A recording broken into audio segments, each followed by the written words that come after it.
নমস্কার বন্ধুরা, তো আমি আজকে চলে এসেছি আমার নিজের গল্প নিয়ে। আর আজকের গল্পটা হলো আমার বাপের বাড়ির পাড়ার গল্প। বলতে গেলে তখন আমি ওইখানেই ছিলাম যখন মানে বিয়ে হচ্ছিল। আসলে হয়েছে, যার বাড়িতে বিয়ে তার বাড়ির থেকে আমাদের বাড়িতেও নেমন্তন্ন ছিল, আমি যাইনি। তার রিজনটা, যেহেতু আমি একটু শ্বশুর বাড়ি হয়ে গেছি না, তো শ্বশুর বাড়ির লোকের নেমন্তন্ন না থাকলে গেলে ভাল লাগে না। তাই মারা সবাই গেছিলো, বৌদি দাদারা সবাই গেছিলো, আমি যাইনি। ভাল লাগছিল না, এমনি আমাকে মা বললো যেতে, আমি ছি না, আমার ভাল লাগে না ওইরকম। দেখো, বিয়ের আগে গেলে না বেশ ভাল লাগে, বিয়ের আগের একটা অন্যরকম ব্যাপার। তো বিয়ে হয়ে যাওয়ার পর নেমন্তন্ন না করলে যাওয়ার ভাল লাগে না। আর আসলে আমি তো শ্বশুর বাড়িতে ছিলাম যখন মাকে এসে কার্ড দিয়ে গেছিলো, নেমন্তন্ন করে গেছিলো। আর আমি মার কাছে যখন গেছি তখনই বিয়ে ছিল। কিন্তু আমি গেছিলাম এমনি ঘুরতে মার কাছে, তাই 2-3 দিন থেকেছিলাম, তখনই বিয়ে ছিল। হয়েছে ব্যাপারটা, ওরা ভীষণ গরিব মানুষ, ভীষণ গরিব বলতে গেলে। আসলে হয়েছিল যেই দিদির বিয়ে, তার নিয়ে একটু বলি। আসলে দিদি বলছি তার রিজনটা, দিদিটার, আমি দিদিই বলি ওনাকে, আমার থেকে বয়সে হয়তো বেশি না, 2-3 বছরেরই বড় হবে আমার থেকে। আর হয়েছে ব্যাপারটা বন্ধুরা, যে ওর বিয়ে আসলে এমন মানুষ থেকে হচ্ছে, কি যে বলবো।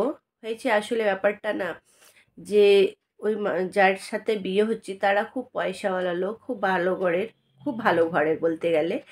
আসলে হয়েছিল খুব বড় ঘরের ওরা। আর ওর না, যার সাথে ওই দিদির বিয়ে হচ্ছে, সেই লোকটা আসলে প্রথম ওনার বিয়ে হয়ে গেছিল। বিয়ে হওয়ার পর অনেক দিন সংসার করেছে উনি, কিন্তু ওনার ওয়াইফ না, ও পালিয়ে গেছে ওনার বন্ধুর সাথে। যার সাথে ওই দিদির বিয়ে হচ্ছে, সেই লোকটার ওয়াইফটা ওনার বন্ধুর সাথে পালিয়ে গেছে। মানে অনেক দিন ধরে হয়তো ওনার বন্ধু হয়তো ওনার বাড়িতে আসতো, কথাবার্তা বলতে বলতে হয়তো ওনাদের প্রেম হয়ে গেছে, তাই পালিয়ে গেছে, জানি না সেই রকম ব্যাপারে, ওদের ওদের নিয়ে ব্যাপারে কিছু জানি না। আসলে এইগুলো ঘটনাগুলো পাড়ায় সবাই কথা বলছিল। আসলে হয়েছে কি, বিয়ে যার সাথে দিদির হচ্ছে তার বয়স অনেক বেশি, অনেক বেশি। ওনার একটা বাচ্চা, বাচ্চাটা ওনার ওয়াইফ ছেড়ে চলে গেছে, নিয়ে যায়নি। আসলে ভাবছো ওনার বাচ্চা তাই ওনাকে দিয়ে গেছে, বাচ্চাটা নিয়ে যায়নি। বাচ্চাটার বয়সটা 8 থেকে 9 বছর হবে। আর ওনার বয়সটা 40 থেকে 42 বছর থেকেও বেশি হবে, কম হবে না। আর দিদিরটা বয়স কি যে বলবো, ওনার থেকে 10-15 বছরও ছোট বড় হয়ে যাচ্ছে। এত ডিফারেন্ট হচ্ছে, এত বেশি।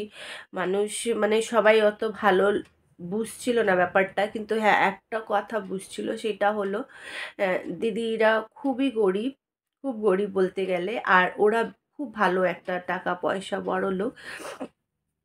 ও ওই দিদির বাবারটা বিয়ে দেওয়ার রিজনটা এটাই ছিল যে আমার মেয়ে সুখে থাকবে, ভালো করে থাকবে। আর আসলে দোষ আহ, যার সাথে দিদির বিয়ে হচ্ছে তার না, ও তো ভালো করে নিজের ওয়াইফকে রেখেছে। বিশ্বাস করে দেখো, একদিকে বলতে গেলে বন্ধুরা না, অনেক হ্যাঁ স্বামীরা, হাজব্যান্ডরা আছে নিজের ওয়াইফে, নিজের বউর উপরে খুব ভীষণ বিশ্বাস করে, সবার সাথে কথা বলতে দেয়, বন্ধু হোক, দেওর হোক, আশেপাশের লোকের সাথে, সবার সাথে কথা বলতে দেয়, ইয়ার্কি ঠাট্টাবাজি সবই করতে দেয়। কিন্তু দেখবে এক এক সময় না, এইগুলো না অনেক মানুষরা খুব ভালো আহ, দিকেই যায়, খুব ভালো করে কথা বলছে, এই করছে, চলো একটু, ভালো মানুষ থাকলে ভালো রকমই থাকে। কিন্তু এক একজন হলো সেটাকে একদম উল্টো দিকেই, উল্টো ব্যাপারটাই করে দেয়, যেটা হলো ওনার ওয়াইফ করেছে। উনি এতই ওনাকে এই ফ্রিডম দিয়েছিল, এতই বেশি, যে উনি ওনার নিজের বন্ধুর সাথেই পালিয়ে গেছে। ওনার বন্ধু তো বলতে গেলে কেমন যে, এক ও নিজের বন্ধুর ওয়াইফকে নিয়ে পালাচ্ছে। ওনারও তো এটা বোঝার দরকার ছিল, একটা বাচ্চার আছে, সে সে উনি চাইলে তো অনেক মেয়ে পেয়ে যেত, কিন্তু ভুলটা ওনার বন্ধুরও আছে। যাই হোক, ওদের ব্যাপারে তো আমরা কিচ্ছু জানি না। হ্যাঁ, এইটা জানি, এই দিদিটা প্রথমে নাকি বিয়ে করতে রাজি ছিল না। ও বলছিল যে করবে না, কিন্তু হয়েছে ব্যাপারটা যে বাড়ির দিকে ওর মানে দাদারা বা ওনার মা বাবা সবাই খুব এই করেছে যে বয়সটাই একটু বেশি, কিন্তু তুমি খুব সুখীতে থাকবে, খুব হ্যাপি থাকবে, তাই ও রাজি হয়েছে। কিন্তু হ্যাঁ, বিয়ের সময় যখন বরযাত্রী এসছে তখন সবাই দেখে খুব খুব বেশি মানে এই করছিল। কেননা বলতে গেলে দিদিটা না খুব রোগা পাতলা, খুব রোগা পাতলা বলতে গেলে। আর ওই লোকটা না যেহেতু বয়স হয়ে গেছে, 40-42 বছর বয়সে না দেখবে একটু মানুষ মোটা সোটাই হয়ে যায়, বয়সের হিসাবে উনি না খুব মোটা, পেটও বেরিয়ে গেছে, আর খুব মোটা, ভীষণ মোটা। আর উনি না মানে চুল রং করেছে বাবা, মানে চুল রং করেছে ঠিক আছে, সেটা সবাই করে, উনি গোঁফ দাড়ি সবই রেখেছে, ওইগুলোও কালার করেছে। তো একটা দেখবা কালার করা আর একটা ন্যাচুরাল কালার যেগুলো মানুষের থাকে, সে দুটোর মধ্যে অনেক তফাৎ, দুটোই বোঝা যায়। আসলে উনি কালারটা করেছে না, পুরোটাই বোঝা যাচ্ছিল। চোখগুলো না পুরো লাল লাল, কেন জানি না, উনি মদ খায় নাকি ভগবান জানে। আর পেটগুলো খুব খুব মানে শরীরটা না খুব মোটা সোটা, তো দেখতে মানে ভীষণ মানে ওনার মানে দেখলে না কেউ ভাববে মানে বাবা আর মেয়ের বিয়ে হচ্ছে, কেউ এটা ভাববেই না যে ওই যে স্বামী স্ত্রী, একদমই মনেই হচ্ছিল না সেরকম। যাই হোক, কিন্তু আহ, আগের থেকেই মেয়েটা বলতে গেলে দেখেছে ওনাকে, মানে দেখতে যখন এসেছিল দেখেছিল, রাজি ছিল না, বাড়ির থেকেই সবাই বলেই ওকে রাজি করিয়েছে, তাই ওর কোনো এই হচ্ছিল না। কিন্তু পাড়ার লোক যারা বিয়েতে গেছে তারাই সবাই নাকি খুব গল্প করছিল ওনার নিয়ে। কিন্তু দেখো মা বাবা বুঝে সুঝেই দিয়েছে, এমনি তো আর দেয়নি। খুব গরিব ঘরে মেয়ে একটা ভালো করে যাচ্ছে, আর গরিব ঘরে মেয়েদের কে বিয়ে করতেছে এখন? কি যারা টাকা পয়সা আছে বড়লোক তারা কি গরিব ঘরের মেয়েদের দিয়ে বিয়ে করে? একদমই করে না। হ্যাঁ, খুব কম আছে এখনকার এরকম। উনি 1 টাকাও নেয়নি বিয়েতে, শুধু বলেছিল আমার বরযাত্রীতে যারা আসবে তাদের জন্য যদি একটু ভালো খাওয়া যদি তোমরা ব্যবস্থা করতে পারো এইটাই অনেক, আর কিচ্ছু মেয়েকে দিতে হবে না, সোনা গয়না জামা কাপড় সব আমরা দেব, আর কিচ্ছু দিতে হবে না, এটা আমার বাড়ির মানে আমাদের বাড়িতে আসছে, তোমাদের এটা কিচ্ছু করতে হবে না। হ্যাঁ, যদি খাবার জন্য যদি তোমাদের টাকা শর্ট পড়ছে তাহলে বলো, আমরা টাকা ওইটাও দেব। মানে এত ভালো লোক, এটা বলা যেতে পারে বন্ধুরা, এত ভালো লোক।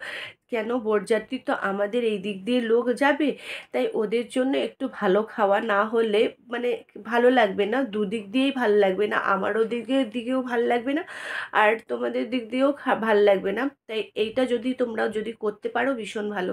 তো ওরা এইটা বললো যে না, এটা আমরা পুরোটাই করে দেব, এটা কোনো ব্যাপার না। আসলে টাকা বলতে তো 1 টাকা দিচ্ছিল না, আর সোনা গয়না বলে কিছুই না, যেইগুলো ওর বাবা ওর জন্য একটা দুটো বানিয়ে রেখেছিল সেইগুলো দিয়েছে। হ্যাঁ, কিন্তু এটা বলা যেতে পারে বন্ধুরা, আমি তো মানে বিয়েতে যাইনি, কিন্তু সবার মুখ দিয়ে পরের দিনকে শুনলাম ওরা ভীষণ গয়নাগাটি দিয়েছিল বিয়ের দিনকে।